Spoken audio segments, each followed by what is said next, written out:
Meus queridos irmãos, que a graça e a paz de Cristo continue reinando e governando sobre as nossas vidas. Amém? Maravilha. Por gentileza, pode tomar seu assento. Pode tomar seu assento, adorando o nome do nosso Senhor. Eu quero louvar a Deus, essa grande oportunidade de estar mais uma vez reunido com a igreja, com o povo de Deus, para prestarmos o nosso culto racional de adoração ao nosso Salvador. Tempo bom e precioso. Igreja de Deus, eu tenho um texto para meditar nele com vocês. Eu gostaria que, por gentileza, você abrisse a sua Bíblia junto comigo. Deus abençoe, minha irmã. Em um texto muito clássico, um clássico da Bíblia Sagrada. Segundo livro dos Reis, capítulo de número 4, por gentileza.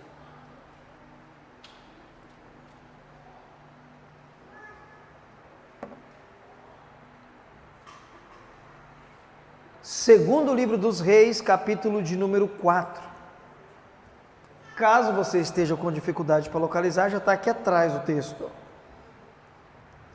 Mas vai ser muito bom você achar. Aqueles que acharam, por gentileza, diga amém. Amém, amém, irmãos? Amém. Graças a Deus. Verso 1. Escrito está assim: uma mulher das mulheres dos filhos dos profetas clamou a Eliseu, dizendo: meu marido, teu servo, morreu, e tu sabes que o teu servo temia ao Senhor. Porém veio o credor para levar os meus 2 filhos para serem escravos. Eliseu disse: o que eu posso fazer por ti? Fala para mim ainda o que restou em sua casa. E a mulher disse: a sua serva não tem nada, além de uma botija com um pouco de azeite. Então ele disse: vai, pede emprestado aos teus vizinhos vasilhas, vasos e jarros, não poucos, mas muitos. Então entre em tua casa, feche a porta atrás de você e dos teus filhos, e coloca azeite dentro das vasilhas, e guarde as que estiverem cheias. E ela foi, e se trancou com os seus filhos. Estes, os filhos, traziam as vasilhas, e ela enchia. E sucedeu que, enchendo todas as vasilhas, ela disse a um dos filhos: traga-me aqui mais um vaso. Porém ele disse: não há mais vasilha alguma. Então cessou o azeite. Então lá foi ela e fez Eliseu saber de tudo o que havia acontecido. Eliseu lhe disse: vai, vende o azeite, pague a tua dívida e viva do resto. Amém, irmãos? Por gentileza, não feche a sua Bíblia. Permaneça com ela aberta justamente nesse texto para que você possa acompanhar a exposição de tudo o que lemos. Meus irmãos, primeiro eu gostaria de contextualizar a igreja sobre o que está acontecendo aqui, que houve com a vida dessa personagem anônima. O texto sagrado não diz o nome dela. Esta mulher teve o privilégio de viver, muito possivelmente em Samaria, Reino Norte, chamado também de Efraim ou até Israel, justamente no período em que 2 grandes homens e profetas de Deus viveram e profetizaram: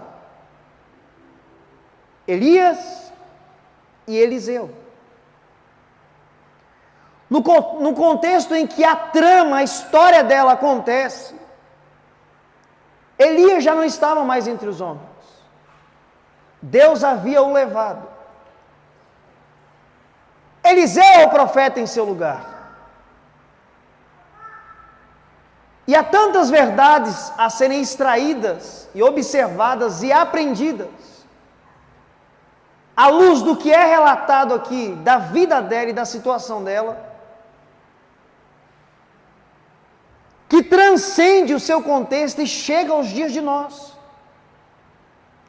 Se não, vejamos, ela vive uma situação que ela tem uma dívida, que se não for sanada, paga, seus 2 filhos serão ou se tornarão escravos. Perceba que justamente neste contexto, esta mulher, ela vai viver um princípio da graça do Novo Testamento, que Paulo descreve em sua carta aos Romanos. O apóstolo Paulo diz: comunicai aos santos. Esses santos não são os mortos, como alguns entendem. Comunicar aos irmãos as tuas necessidades. Ela estava enfrentando uma necessidade extrema, avassaladora. Ela não guardou isso só para ela. Ela não buscou resolver neste contexto sozinha. Ela recorreu ao santo homem de Deus, o profeta Eliseu. Então aqui já tem uma verdade gritante.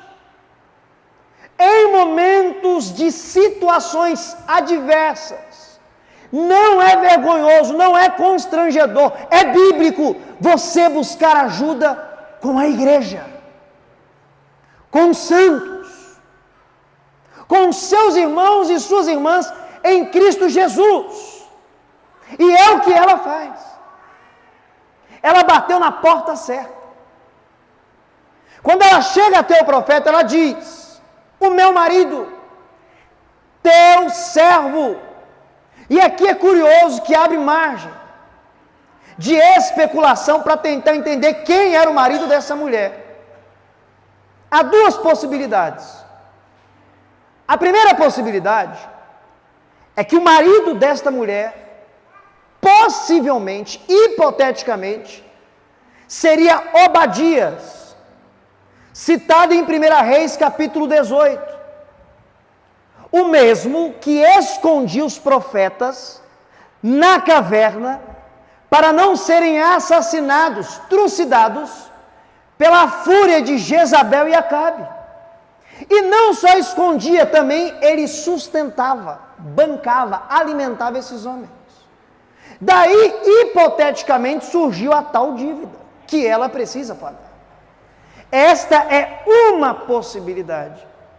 A segunda possibilidade é que o marido dela fazia parte da escola de profetas, fundada e criada por Elias e Eliseu. Porque ela diz que ele, o marido dela, era servo dele, de Eliseu, do profeta. Essas são as 2 possibilidades. Mas uma coisa é certa: quando ela se apresentou para buscar ajuda para uma necessidade de casa familiar que poderia destruir a família dela, o maior bem que ela tinha, ela se apresentou com a verdade. Porque tem pessoas que buscam ajuda, mas com mentira por detrás, para um benefício próprio, de forma totalmente inválida e errada. Ela diz: o meu marido era teu servo e temia a Deus, e o Senhor sabe. Ora, ela está na presença do homem de Deus. Se o marido dessa mulher realmente não fosse temente a Deus, e ela fosse uma mentirosa, ela seria repreendida. Mas não, ela está com a verdade. O marido dela era um homem temente a Deus. Independente se era Obadias ou não, era um homem temente a Deus. E ela está enfrentando um grande problema: a total destruição eminente de sua família. Irmãos, entenda o contexto. Mulheres, tanto no Velho quanto no Novo Testamento, isso dá uma melhorada, eram, na maioria das vezes, desprezadas. Se uma mulher fosse estéril, dentro da cultura do pensamento, era amaldiçoada por Deus. As mulheres, quando se tornavam viúvas, viviam debaixo da lei do rabisco, que você pode localizar isso lá no livro de Ruth. O que era essa lei, ou esse costume do rabisco, rabiscar? As viúvas, no dia da colheita, iam para o campo. Aquilo que caía do cesto daquele que estava colhendo não poderia ser pego, ficava para a viúva. Era viver de favor, viver de resto. Tinha sim o sustento que vinha do santuário, mas na maioria das vezes nós sabemos que estava corrompido o sistema e os órfãos e as viúvas não eram cuidados. Se esses filhos já fossem adultos, muito possivelmente eles cuidariam da mãe. Mas por todo o contexto, tudo leva a entender que ou eram crianças ou eram adolescentes. Então a destruição eminente da família dela estava batendo na porta, a ameaça. O nome da família dela poderia ser extinto se eles se tornassem escravos e não fosse permitido o casamento. O nome dentro do judaísmo é algo muito valorizado, a descendência, a genealogia, o sobrenome, tudo isso estava em risco. Mas veja os princípios dessa mulher. Soube buscar socorro no lugar certo. Compartilhou suas necessidades com um santo homem de Deus. Não se apresentou com mentiras. E agora o homem de Deus vai falar com ela. O que eu posso fazer por você? O que você tem na sua casa? Uma mulher que possivelmente estava vivendo da ajuda que vinha do templo. Nesse contexto não havia templo, mas ainda havia o tabernáculo. Da ajuda que vinha possivelmente de rabiscar, pegar o que caía do cesto. Ela não tinha nada. E é isso que ela relata. Eu tenho uma botija com azeite dentro de casa. Daí vem a palavra de Deus para o profeta e para a mulher. Então você vai fazer o seguinte. Você vai na casa de todos os seus vizinhos ali. E vai pedir vasilhas emprestadas. E não é pouca não, é muita. Pensa comigo por um momento. O pastor Sidney acabou de falar aqui sobre como que você é com seu vizinho. Você viu ele acabando de falar aqui? Se você tem uma intimidade, você dá bem com ele, vai lá, leva lá o presente que você está separando para abençoar alguém aí. Mas se não, toma cuidado. Mas preste atenção. Se essa mulher não tivesse uma boa reputação, se essa mulher não tivesse um bom convívio com a vizinhança dela, ela receberia vasilhas emprestadas? Teria milagre? Teria providência? Isso me gera uma grande pergunta dentro do meu coração. Como que anda o meu relacionamento na rua da minha casa? Qual é a leitura que os meus vizinhos fazem de mim, da minha pessoa, da minha família? Será que se eu, na condição dela, fosse bater na casa do meu vizinho, ele me emprestaria vasilha? Tem cristãos que nem conversam com os vizinhos. Eu sei que tem vizinhos que são dificílimos de se lidar. Mas entendo a grande verdade. Todas as pessoas que te cercam, Deus não colocou elas por acaso no seu caminho, na sua trajetória. A finalidade sempre é apresentar o Evangelho. Se ela não tivesse um bom relacionamento, se ela fosse mexeriqueira, fofoqueira, encrenqueira, briguenta, não teria milagre, não teria vasilha. Ela não seria amparada pelos vizinhos.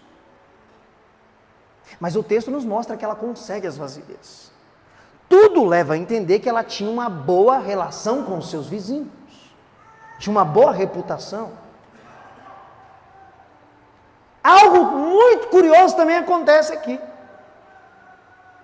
Na condição dessa mulher, tem pessoas que vão seguir os mesmos princípios que ela está seguindo. Mas, quando recebem uma orientação de Deus como ela recebeu, não colocam em prática. Porque você ouvir a orientação de Deus é uma coisa, você fazer acontecer e colocar em prática é outra coisa. Tem pessoas que ouvem aqui, mas saem por aqui. A orientação de Deus, a palavra de Deus, ela tem que entrar por aqui, descer para cá, e aqui tem que germinar, e tem que crescer, e tem que vir como fruto. Então não adianta só você ouvir a palavra se você não colocar em prática e viver. Ela ouviu o conselho que veio de Deus para o profeta, vai lá, pega a vasilha com seus vizinhos, ela teve fé, ela não duvidou, e ela colocou em prática o conselho que veio de Deus por intermédio do profeta. Então não adianta apenas ouvir, se não colocar em prática, se não viver, não tem milagre, não tem mudança de circunstância. Temos que viver a genuína palavra de Deus. Ela é uma mulher que sabe buscar socorro no lugar certo. Não tem vergonha de relatar àqueles que são de Deus as suas necessidades. Não foi com mentiras, foi com a verdade. Tinha hipoteticamente um pressuposto, um bom relacionamento, porque conseguiu angariar os vasos para que o milagre acontecesse. E agora, ela vai viver uma outra verdade que o profeta direciona a ela, que muitas pessoas não sabem viver. Dentro dessa circunstância, olha o conselho: quando você tiver as vasilhas, entra dentro da sua casa, feche a porta, você e seus filhos, e porta fechada. Tem momentos e circunstâncias na vida do povo de Deus, dos eleitos, da igreja, que Deus quer um particular com você, sua casa e sua família. É muito semelhante a Mateus 6, feche a porta do seu quarto, é para ter um momento de particular. Tem momentos que é assim, tem outros que Deus já leva para outro caminho, é com a igreja, é com o povo de Deus, é com o amparo, mas tem momentos que Deus chama você para um particular, está acontecendo aqui, feche a porta atrás de você e dos seus filhos, um particular, um momento com Deus. E quando ela segue à risca todos os conselhos e as ordenanças do profeta de Deus, foi com os vizinhos, pegou os vasos, está colocando em prática tudo aquilo que Deus falou por intermédio do homem, dentro da casa daquela mulher, em algum ambiente ali, se tornou uma linha de produção de azeite. Para imaginar, é ela com a botija com azeite, e um menino vem, ela enche, transborda, sai, guarda, vem outro menino e vira uma linha de produção dentro da casa daquela mulher. Deus opera o milagre da multiplicação dentro da casa daquela mulher, mas com um detalhe crucial: todos aqueles que estavam envolvidos estavam com a mão trabalhando para o milagre acontecer. E além de trabalhar para o milagre acontecer, todos estavam no mesmo propósito, juntos, unidos, com o mesmo sentimento, na mesma direção. E por isso o milagre aconteceu. Não ficou filho para fora e um para dentro. Não era um que ajudava e o outro estava sentado. Não era um que observava enquanto o outro trabalhava. Não! Todos estavam envolvidos, vivendo, trabalhando, participando e vendo o milagre de Deus acontecer. União, koinonia, comunhão e união. Não adianta. Se não estiver andando no mesmo propósito, não tem milagre. Não tem como ambos estar juntos, cada um caminhando para uma direção. Como pode dois andar juntos se ambos não estiverem de acordo? Perceba a união dessa família, todos lutando para não haver uma destruição. Lembre-se, igreja, isso aqui é um milagre familiar. É Deus preservando uma família. Satanás tem tentado destruir aquilo que foi constituído por Deus desde os primórdios da criação, a família. Mas nós conseguimos ver através de toda a Sagrada Escritura, através da história da humanidade, através da história de Israel, através da história da igreja, que Deus sempre tem zelado, tem protegido e tem guardado a família que está totalmente firmada nele. E esse é o princípio da família que está firmada em Deus, em Cristo Jesus. Ambos estão caminhando na mesma direção e no mesmo propósito. Aí tem milagre. Uma família que estava à beira da destruição, do colapso total. Filhos se tornariam escravos.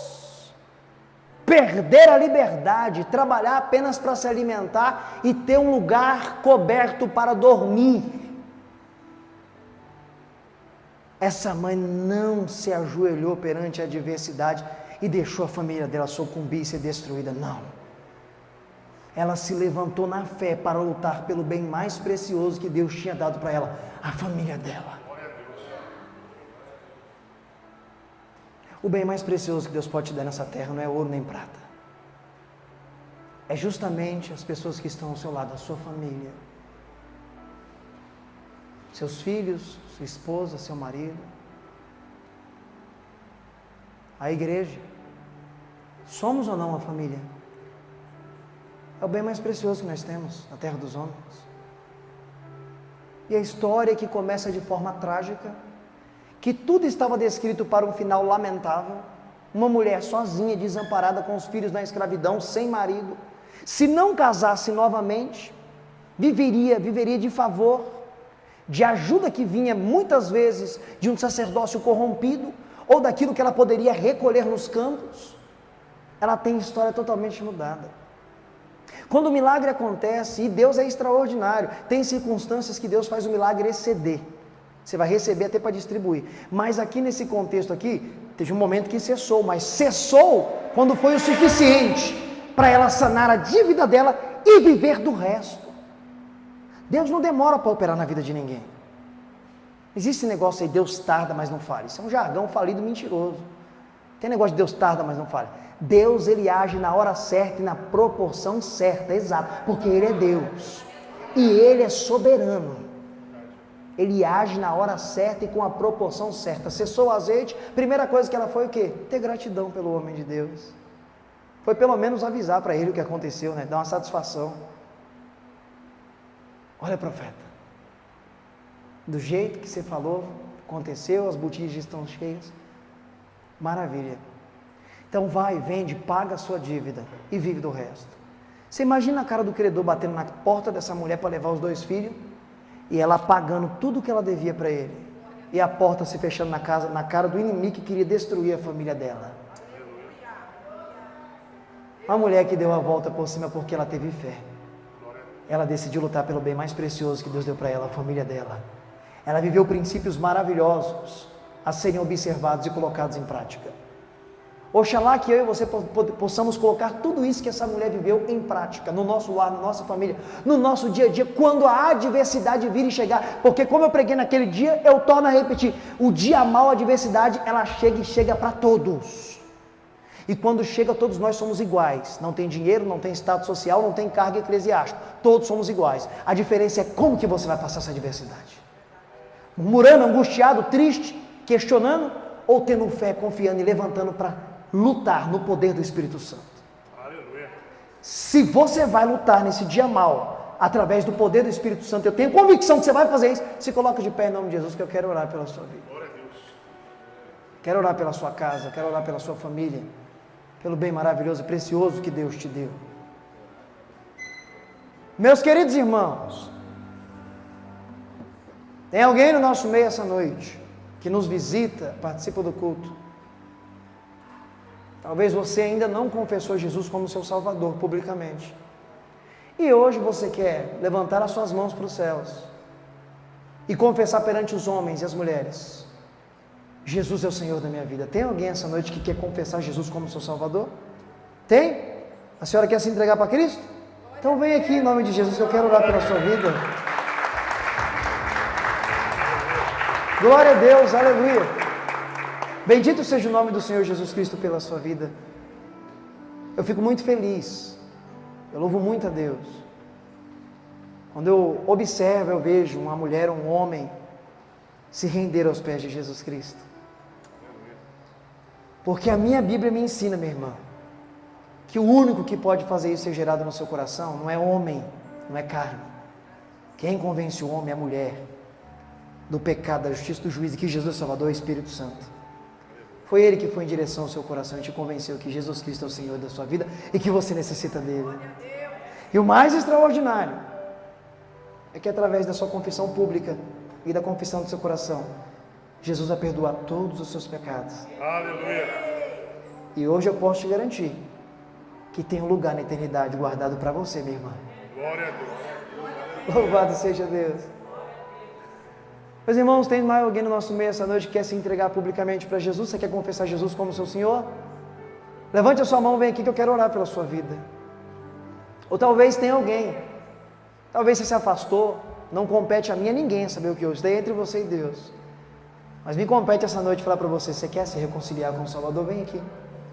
Eu quero orar pela sua vida. Não tem ninguém nessas condições? Amém?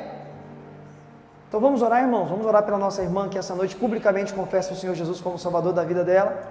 E vamos orar pela igreja e pela família. Estenda suas mãos. Senhor nosso Deus, que está sua filha, Senhor. Nessa noite a sua palavra foi de encontro ao coração dela e o Espírito Santo convenceu ela do pecado, da justiça e do juízo. O Senhor operou na vida dela nessa noite um novo nascimento, Senhor Deus. E nós te glorificamos, porque é o Senhor quem traz, é o Senhor quem chama, é o Senhor quem separa. Bendito seja tu, ó Deus, pela sua infinita graça e misericórdia reconciliadora. Nós estamos felizes, porque mais uma alma está garantida para a eternidade. Eu te louvo, Deus, porque a tua palavra jamais voltará vazia. Ela sempre surtirá o efeito que o Senhor quer que surta, Senhor Deus. Pai, aqui está a sua igreja, a sua noiva, aquela que o Senhor ama, zela e comprou por um bom preço, preço de sangue. Esta noite nós ouvimos a sua palavra e nada mais do que a tua palavra. E nós entendemos, Senhor Deus, estes princípios maravilhosos que esta tua serva viveu, que mudou o cativeiro dela, a situação dela e da família dela, Deus, porque ela confiou em Ti. Senhor, nós nos entregamos inteiramente a Ti e confiamos em Ti. Depositamos em Ti, Senhor Deus, total confiança para viver estes momentos de adversidade. Que o Teu Santo Espírito continue conduzindo a Tua igreja, a Tua noiva, Deus. Eu te peço em nome de Jesus. Levante o caído, dê força ao abatido e sustenta aquele que está de pé, ó Deus. Senhor, nós somos um povo que ainda continua crendo no Teu poder e no Teu agir e em milagres, como o Senhor falou esta noite. Nós cremos em milagres. Então eu te peço, Deus, faz de novo como fizestes no passado, Deus. Faz de novo em nosso meio como operastes no passado, ó Deus, porque nós continuamos crendo. Talvez a nossa fé seja pouca, Deus. Por isso oramos, como os apóstolos, nos acrescenta a fé, Deus. Nos acrescenta a fé para vermos os milagres, para vivermos os milagres. Deus, eu te peço, Deus, em nome de Jesus, se é a sua vontade, o seu querer, Deus, nós te pedimos em nome de Jesus, crendo, porque Jesus nos garantiu que os sinais seguirão aqueles que crêem. Por isso pedimos com fé, Deus, se houver alguém no nosso meio essa noite com qualquer enfermidade, e se é o seu querer e a sua vontade, que o fluir de cura, Deus, venha sobre este templo essa noite, e onde houver um enfermo, seja curado em o nome de Jesus, seja liberto em o nome do Senhor Jesus, e para a glória do Cristo ressurreto. Levante as suas mãos. Eu ministro sobre a sua vida, eu ministro sobre o seu casamento, Eu ministro sobre a sua casa, sobre os seus filhos, eu ministro sobre essa igreja. Todas as bênçãos alcançadas, garantidas, confirmadas, decretadas nos laços da cruz do Calvário de Cristo Jesus. Seja abençoado, amém, amém. E graças a Deus, aplauda o Senhor Jesus porque Ele merece toda a honra e toda a glória. Que Deus continue abençoando a nossa irmã que se entregou publicamente essa noite. Minha irmã, aqui tem uma igreja que a senhora pode contar conosco, amém? O Evangelho é isso, é estarmos juntos, unidos, um ajudando o outro, amém? Deus continue te abençoando, poderoso, seja muito bem-vindo à nossa família. Amém. Meus irmãos, tome o seu assento glorificando o nome do Senhor Jesus Cristo, eu já vou voltar a palavra. Eu quero só agradecer pelo privilégio de estar com vocês, de poder ouvir a boa palavra de Deus, de sentir a doce presença do Espírito Santo em nossas vidas e aquecendo os nossos corações. Eu continuo pedindo e contando com isso. Todas as vezes que você dobrar o seu joelho para orar, não se esqueça de orar pela minha vida. Para quê? Para Deus ter misericórdia de mim. Continuar me dando graça, saúde, para que eu possa continuar fazendo o que eu mais amo na terra dos homens, que é pregar o Evangelho de Deus. Eu posso contar com a sua oração? Também estarei orando por vocês, igreja. Deus abençoe, muito obrigado pela oportunidade. Louvado seja Deus.